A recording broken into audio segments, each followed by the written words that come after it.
Ayon sa Pag-asa, patuloy po ngayon na nakakaapekto ang southwest monsoon sa western section ng Southern Luzon, Visayas at Mindanao, na kung saan hinahatag ito ng isang sama ng panahon na nasa kanlurang bahagi ng Palawan. Ayon sa forecast ng JMA or Japan Meteorological Agency, isa itong ganap na bagyo. Ngunit sa Pag-asa, isa pa lamang low pressure area, ngunit may posibilidad din na lumakas bilang bagyo.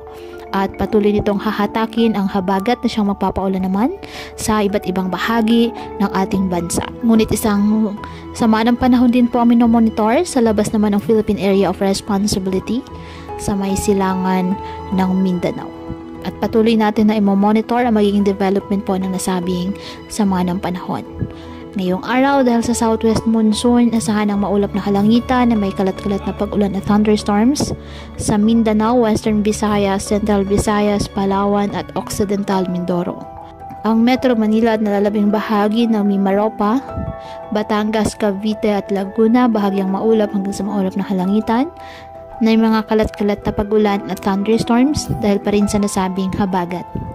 Apektado ng mga localized thunderstorms ang nalalabing bahagi ng ating bansa, kaya asahan pa rin ang bahagyang maulap hanggang sa maulap na kalangitan. May mga mahihina at pulupulong mga pag-ulan at thunderstorms. Kaya patuloy pa rin po natin na pinag-iingat ang ating mga kababayan sa banta po ng mga posibilidad ng pagbaha at pagguho ng lupa, lalo na kapag may malalakas na ulan. At ugaliin po na magdala palagi ng payong o kahit anong panangga sa ulan sa tuwing lalabas po ng ating mga tahanan. At yan po muna update sa lagay ng panahon ngayong araw. Muli patuloy po tayo na mag-ingat at palaging tandaan, God loves you. Stay safe and God bless.